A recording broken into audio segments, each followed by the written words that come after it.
कहानी के इस एपिसोड में उम्मीद है पूरी फैमिली अच्छी होगी। आज की कहानी आपको सुनाऊं उससे पहले एक दूसरी कहानी आपको बताता हूं, सुनाता भी हूं।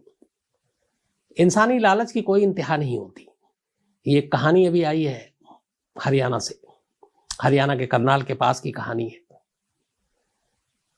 क्या आपने कभी सुना है कि कोई एक कत्ल हो जाए, दूसरे कत्ल की प्लानिंग है और बहुत मुमकिन है कि फिर तीसरा कत्ल भी हो, लेकिन ऊपर वाले का करम कि एक कत्ल के बाद बाकी के 2 कत्ल होने से बच गए। जिन लोगों ने कत्ल कराया वो आपस में ही भिड़ गए और उसके बाद पूरा पोल खुल गया। कई बार ऐसा होता है कि इंसानी लालच में इंसान इतना अंधा हो जाता है कि वो आगे पीछे का सोचता नहीं। पैसे की हवस, प्रॉपर्टी की भूख और ये सारी चीजें आपके हाथों जुर्म करवा देती हैं और बाद में जब पकड़े जाते हैं तब अफसोस होता है कि कहां फंस गए। हरियाणा के करनाल इलाके में 2 बहनें थीं। दोनों बहनों की शादी एक ही घर में होती है। दोनों भाई थे, दोनों सगे भाई, इधर दोनों सगी बहन। शादी के बाद बच्चे भी हुए, दोनों परिवार खुश। अब इनमें से एक का पति जो था उसके पास एक प्लॉट था, एक जमीन का छोटा सा टुकड़ा। उसकी पत्नी चाहती थी कि ये प्लॉट वो बेच दे और बेचने के बाद पैसे सब घर आ जाए, क्योंकि उसे ये डर था कि चूंकि वो 2 भाई हैं, प्लॉट रहेगा तो बाद में अगर बंटवारा होगा तो दूसरे भाई को भी हिस्सा जाएगा। अब पत्नी लालच में अंधी, वो पूरी प्रॉपर्टी, पूरा प्लॉट खुद चाहती थी।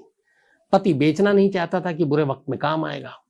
पत्नी को इस बात पे गुस्सा आया, पति पत्नी में झगड़ा हुआ। इसके बाद पत्नी ने प्लान किया कि अपने पति को ही अगर रास्ते से हटा दूं तो ये पूरा प्लॉट अपने ही पास आ जाएगा। इत्तेफाक से इसी दौरान में पत्नी का एक अफेयर चलता है, उसका एक प्रेमी था। पत्नी अपनी बात अपनी छोटी बहन को ही बताती है, जो उसी के पति का छोटा भाई है और जिसका पति। तो वो कहती है कि देखो, अगर ये पति को रास्ते से हटा दे तो पूरा प्लॉट हमारा हो जाएगा, फिर हम दोनों इसमें सपना करें, जो भी पैसे रखेंगे। दूसरी बहन भी तैयार हो जाती है लालच में।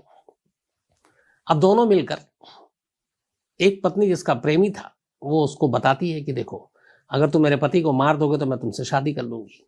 वो प्रेमी भी उसके प्यार में पागल अंधा, उसने कहा कि ठीक है। वो तैयार हो जाता है। इसके बाद प्लानिंग के तहत एक रात वो उसके पति को बुलाता है, अपने दोस्तों के साथ ले जाता है सुनसान जगह पर, शराब पिलाता है और फिर बेल्ट से उसका गला घोंट कर मार देता है। लाश की शिनाख्त ना हो इसलिए फिर कुछ पेट्रोल उसके चेहरे पे डालकर छिड़कता है, आग लगा देता है और लाश को वहीं नहर पे फेंक देता है। बाद में ये लाश किसी तरह से कुछ लोगों के जरिए पुलिस तक पहुंचती है। पुलिस काफी कोशिश करती है, लाश की शिनाख्त होती नहीं है। तो पुलिस उस लाश की जो भी चीजें थी उसको सहेज कर रखती है और एक लावारिस की तरह उस लाश का अंतिम संस्कार कर देती है। वक्त बीत जाता है, इधर उसका पति आता नहीं है। पत्नी को चूंकि असलियत मालूम थी, पत्नी अपने घर में पति के तस्वीर पे मालाएं भी डाल देती है। अब रास्ता क्लियर था, पति रास्ते से हट चुका था, प्लॉट पे उसका कब्जा था। लेकिन इधर पत्नी ने वादा किया था कि तुम मेरे पति को मार दोगे तो मैं तुमसे शादी करूंगी। अब प्रेमी एक आशिक से कातिल भी बन गया इश्क के लिए। उसने कहा कि अब याद दिलाया वादा, बोला मुझसे शादी करो। पत्नी ने कहा अभी नहीं कर सकते, क्योंकि अभी मेरे पति की मौत हुई है, लोगों को क्या कहेंगे। बट प्रेमी को लगा कि ये टाल रही है। अच्छा, इससे पहले ये हुआ था कि जब कत्ल हुआ तो पत्नी को भरोसा नहीं था अपने प्रेमी पर भी। उसने कहा कि जब तुम कत्ल करोगे तो उसकी वीडियो रिकॉर्डिंग करना, ताकि मैं उसे मरते हुए लाइव देखूं, उसकी लाश देखूं, तो मुझे यकीन होगा कि तुमने उसे मार डाला है, लाश को बहाने से पहले। प्रेमी ने उसकी ये शर्त भी पूरी की। उसने कत्ल के बाद बाकायदा मोबाइल पे वीडियो बनाया, रिकॉर्ड किया और फिर उसको वीडियो को भेज दिया अपनी प्रेमिका को कि ये देखो, तुम्हारे पति को मैंने मारा, ये रहा सबूत, ये रही लाश। अब ये सबूत पत्नी के मोबाइल में, प्रेमी के भी मोबाइल में। अब प्रेमी कह रहा शादी करो, पत्नी टाल रही है। इस दौरान में अब दोनों बहनें एक और तय करती हैं। उन्होंने कहा कि ये प्लॉट तो आ गया, पति मर गया, लेकिन अभी उसका एक भाई जिंदा है, कल को वो फिर इसमें दावा ठोक देगा, इस प्लॉट मेरे भाई का, मुझे भी हिस्सा दो। तो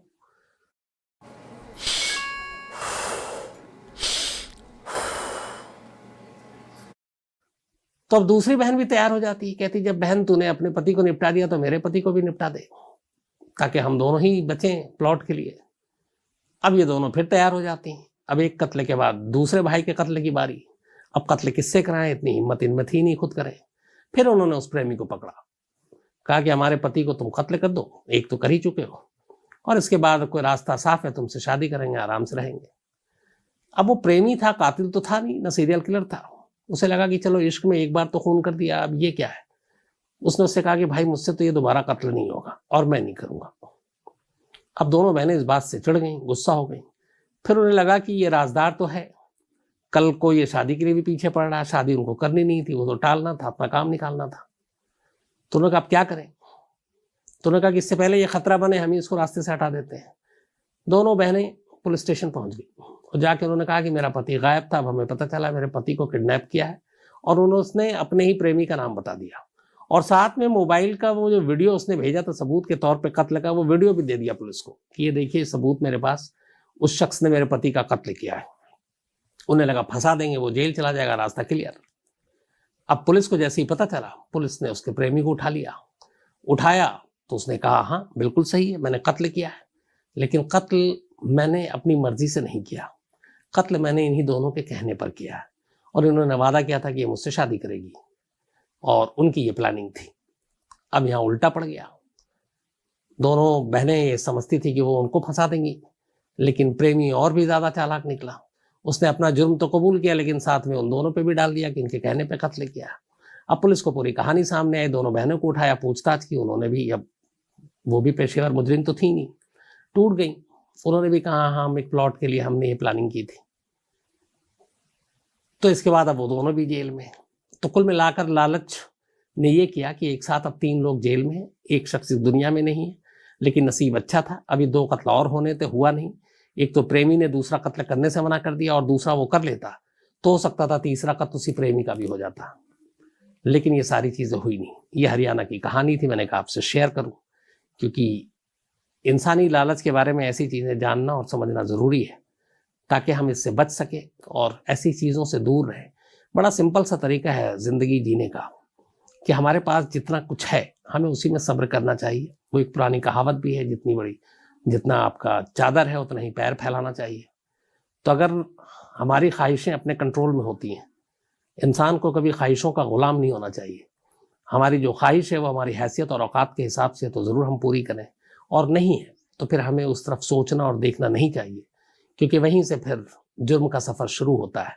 क्योंकि जब इंसान अपनी ख्वाहिशों से आगे बढ़कर कुछ हासिल करना चाहता है तो फिर वो सही रास्ते से मिलता नहीं और गलत रास्ते पे चल पड़ता है।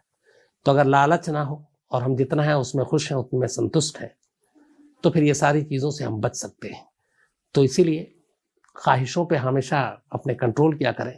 वरना इसी के ऊपर एक बहुत खूबसूरत शेर है जो 2 लाइनों में ही सारी चीज़ें बता देती है कि हज़ारों ख्वाहिशें ऐसी कि हर ख्वाहिश पे दम निकले, बहुत निकले मेरे अरमान फिर भी कम निकले। मतलब इस 2 लाइनों का मतलब ये है कि ख्वाहिशें तो बेशुमार हैं, हज़ारों हैं, लेकिन अगर हमारे अंदर लालच है तो ये लगता है कि अरे यार ये तो पूरी हो गई लेकिन अभी भी कम है, ये भी हो जाती।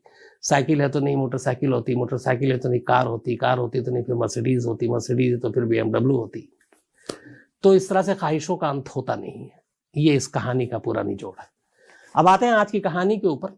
इस कहानी को आप कैसे लेंगे ये आपके ऊपर छोड़ा, क्योंकि इस कहानी के जो हीरो है उसको आखिर में आप कैसे लेंगे ये भी आप पे छोड़ा। पश्चिम बंगाल के दिजनापुर में एक परिवार में एक लड़का रहता था जिसका नाम है समर घोष। इसके पिता पश्चिम बंगाल के इस्लामपुर में एक सरकारी नौकर है, सरकारी कर्मचारी हैं। तो दिजनापुर के रठर दानी गाछी हाउसा इलाके का ये रहने वाला समर घोष, और गरीब परिवार से पढ़ाई लिखाई के बाद इसने करीब 10वीं तक इसने पढ़ाई की। फिर वहीं अपने घर के आसपास ये सब्जियां बेचने लगा। सब्जियां बेचकर गुजारा करता, ईमानदारी से काम कर रहा था, घर गृहस्थी सब ठीक चल रही थी और इसकी जिंदगी भी ठीक चल रही थी। लेकिन फिर धीरे धीरे सब्जियां बेचते बेचते इसे लगा कि कब तक इस तरह से बेचकर डेली के चंद रुपए कमाएंगे, कुछ ज्यादा पैसे कमाने चाहिए। फिर कुछ सोबत बुरी हो गई, कुछ लोगों के सोबत में उठने बैठने लगा। तो सब्जियां बेचने के साथ साथ साइड में अब ये वहां पे इलीगल शराब के काम में जुट गया, शराब का व्यापार करने लगा। इसी दौरान में अचानक बिहार में शराबबंदी के कानून आ गया, शराबबंदी लागू हो गई। गुजरात के बाद बिहार, जहां पे शराब पीना, बेचना, रखना, खरीदना सब मना है, बैन है, सजा है। और उसकी एक तस्वीर दूसरी भी है कि जब इस तरह की चीजें रोकती हैं तो कानून अगर सख्त ना हो और करप्शन का राज हो तो फिर पीने वाले को मिल ही जाता है। तो बिहार में भी यही है, कच्ची शराब और इस तरह की लगातार बनती है। आए दिन हर हफ्ते महीने खबरें आती रहती हैं कि जहरीली शराब पीने से 10 मर गए, 15 मर गए, 30 मर गए। उसकी वजह यह है कि शराब की बिक्री तो कानूनन हो नहीं रही है, लेकिन चोरी छुपे तस्करी से, चाहे वो यूपी हो, चाहे वो पश्चिम बंगाल हो, झारखंड हो, इन रास्तों से, इन बॉर्डर से, नेपाल से शराब की तस्करी होती है और बिहार में पहुंच जाता है और पीने वाले पीते हैं, खरीदने वाले खरीदते हैं। तो बिहार में शराबबंदी ने समर घोष को भी एक रास्ता दिखाया। सब्जी बेचते बेचते उसने देखा कि बहुत सारे लोग बंगाल से बिहार शराब की तस्करी कर रहे हैं और अच्छा खासा मुनाफा है। तो पहले उसने देसी शराब की तस्करी शुरू की, फिर उसने इंग्लिश शराब की तस्करी शुरू की। बिहार में बहुत सारे शराब माफिया थे, उनके साथ उसका संपर्क हुआ और धीरे धीरे अब छोटे पैमाने से करते करते वो बड़े शराब के तस्करी में जुड़ गया। अब उसके ट्रक और उन सब चीजों में शराब आने लगी और कुछ बड़े बड़े पार्टनर हो गए इसके। तो अब समर घोष देखते ही देखते एक सब्जी वाले से एक शराब माफिया बन गया और नौजवान लड़का पैसे कमाने लगा। जब पैसे आए तो पार्टियां भी करने लगा। इसी दौरान एक बार इसे लगा कि कभी जिंदगी में हवाई जहाज में बैठे नहीं है, चलो हवाई जहाज में बैठते हैं। तो एक बार ये हवाई जहाज में बैठा। जब ये हवाई जहाज में बैठा तो इसकी मुलाकात एक एयर होस्टेस से हुई। मुलाकात क्या हुई, उसने उसको देखा और उसको अच्छी लगी। उसने कहा कि काश इस एयर होस्टेस से दोस्ती हो जाए, प्यार हो जाए। अब लेकिन पहली बार चढ़ा था, अभी भी उसके दिमाग में था एक सब्जी वाला, ये एक एयर होस्टेस। खैर वो उतर आया, मंजिल पे पहुंचा, लेकिन एयर होस्टेस उसके जहन से नहीं गई। उसके दिल दिमाग में एयर होस्टेस छाई रही। वो परेशान बेचैन हो गया। उसने कहा उस एयर होस्टेस से मिलना है। फिर उसने अपने तरीके से पता किया, जिस एयरलाइंस में वो ट्रेवल कर रहा था कि किस एयरलाइंस की है, किस रूट पे है। और इसके बाद अब पैसे वैसे तो थे ही, कुछ दोस्ती भी थी, कुछ एयरपोर्ट की, उनसे उसने कांटेक्ट किया। और खासतौर पर उसे ये पता था कि सिल्लीगुड़ी के बागडोगरा एयरपोर्ट से दिल्ली तक की फ्लाइट में जनरली वो एयर होस्टेस ट्रेवल करती है। हर एयर होस्टेस का एक रूट होता है, एयर रूट और ट्रैवल के सारे गाइडलाइंस। हालांकि हमारी एक पहले भी आपको क्राइम तक में भी दिखाया था, तो कुछ एयर होस्टेस की बातें भी बताई थी। तो हमारी एक पुरानी कलीग यहाँ इंटर्न भी की थी, दामनी, जो इस वक्त इंडिगो में है। एक बार मुंबई में जाने वक्त उसकी मुलाकात भी हुई थी। तो दामनी से भी मुझे कई जानकारी इस बारे में मिली। जैसे उसी का होता है कि इन लोगों को पहले से पता नहीं होता है कि एक हफ्ता पहले पता होगा कि नेक्स्ट संडे, मंडे, ट्यूसडे किस रूट पे उड़ना है। इन लोगों का एक रोस्टर बनता है, ड्यूटी चार्ट होता है, और उसी हिसाब से किस रूट पे किस शहर के लिए उड़ान भरनी है वो उनको बताया जाता है। लेकिन यह है कि पहले से थोड़ा पता चल जाता है। तो इसने भी पता किया, तो इसको ये पता चला कि ये सिल्लीगुड़ी के बागडोगरा एयरपोर्ट से दिल्ली की फ्लाइट में जनरली वो एयर होस्टेस ट्रेवल करती है।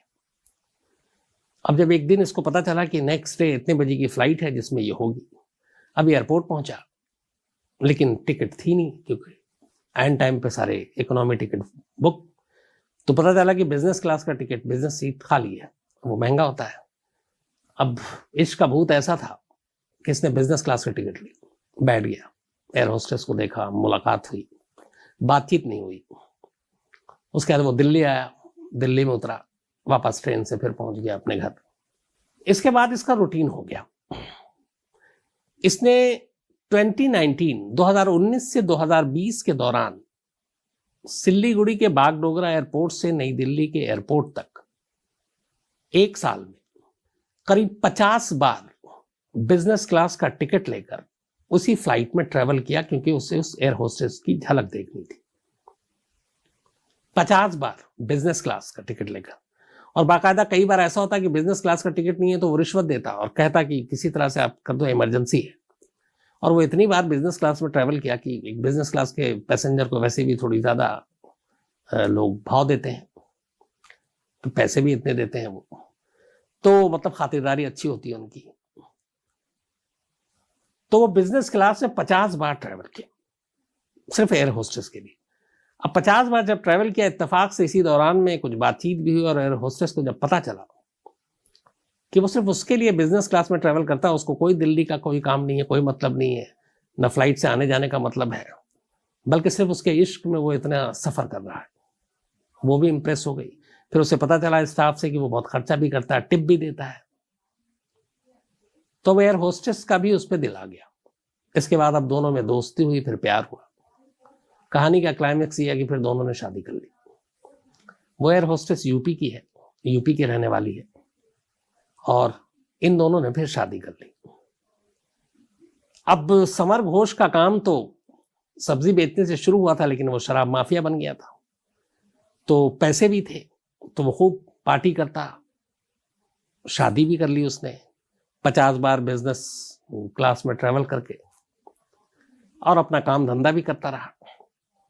इसी दौरान में बिहार में बहुत सारे शराब माफियाओं की धरपकड़ शुरू हुई। कई ट्रक पकड़े गए, तो बहुत सारे नाम आए। उसमें बिहार पुलिस को पता चला कि एक नाम समर घोष का भी है। अब समर घोष की तलाश शुरू की गई। कई और लोगों को पकड़ा गया, उन्होंने नाम बताया, लेकिन यह हाथ नहीं आता क्योंकि रहता पश्चिम बंगाल में था। इसी 6 जनवरी को पूर्णिया पुलिस को पता चला कि समर घोष, उसका एक शौक था पार्टियां करना, बड़े लोगों के साथ उठना बैठना, और इसी पार्टी ने उसको डुबो दिया।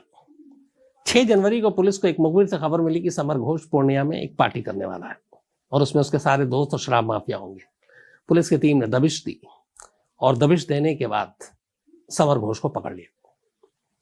समर घोष को पकड़ने के बाद पता चला कि पूर्णिया, अररिया, सुपौल, समस्तीपुर, दरभंगा, कटिहार, इसके अलावा कई अन्य डिस्ट्रिक्ट्स में बिहार के बाकायदा बॉर्डर से ये शराब की स्मगलिंग किया करता था, और वहां शराब बेचता था, और उससे ही काफी पैसे कमा रहा था। फिर इसी, अब पुलिस का काम था शराब के बारे में बात करना, शराब तक वो बात करते रहे, पुलिस पूछती रही। फिर ये भी पता चला कि पश्चिम बंगाल के अलावा झारखंड और नॉर्थ ईस्ट के जो स्टेट्स हैं, वहां से भी ये शराब की इसी तरह से धंधा और तस्करी करता था। फिर इसकी पूरी कहानी निकाली पुलिस ने, बाकी साथियों का नाम पूछा, और इसी पूछताछ में पुलिस ने फिर उसके बारे में पैसे और ये कि तुम एक सब्जी बेचने वाले, तुम्हारे पास इतने पैसे कहाँ से आए और तुम्हारा खर्चा क्या है। तो जब उसने अपनी कहानी बतानी शुरू की, तो उसी कहानी के दौरान में इस एयर होस्टेस का जिक्र आया, और उसने कहा कि हाँ, मैंने पैसे कमाए, लेकिन एक बहुत बड़ी रकम और पैसे तो मैंने सिर्फ इश्क में बर्बाद किया। तो पुलिस ने पूछा वो कैसे, तो उसने बताया कि एक बार यूं ही हवाई जहाज में सफर किया, एक एयर होस्टेस पर दिल आ गया, फिर कई बार टिकट नहीं मिली, फ्लाइट फुल थी, तो बिजनेस क्लास की सीट खाली होती थी, तो मैंने करीब 50 बार बिजनेस क्लास का टिकट लिया, सिल्लीगुड़ी से दिल्ली गया, उसको देखा, फिर वापस लौट आया, लेकिन फिर ये कोशिश रंग लाई, उसको भी प्यार हो गया, फिर हम दोनों ने शादी कर ली। तो एक शराब माफिया जो पकड़ा गया इस वक्त जेल में है। हालांकि पुलिस ने पूछा भी कि जब तुम जेल से बाहर आओगे तो क्या करोगे, तो उसने कहा ये काम नहीं करूंगा। हो सकता है ये प्यार, ये इश्क, ये शादी अब उसे बदल दे, एक अच्छा इंसान बना दे, क्योंकि इंसान कभी भी बदल सकता है, तो ये उसके साथ भी हो सकता है। लेकिन फिलहाल तो जेल में है। और जब ये कहानी पुलिस वालों ने सुनी, तो एक शराब माफिया कीजिए और सब्सक्राइब कीजिए, मतलब एक दूसरा पार्ट, एक दूसरा पहलू उसके अंदर का उसे देखने को मिला। मुझे लगा ये कहानी लीक से हटकर है, इसलिए आपको जरूर सुनानी चाहिए थी। तो एक सब्जी वाले के हवाई इश्क की कहानी थी, कैसी लगी आप बताइएगा, और इसके बारे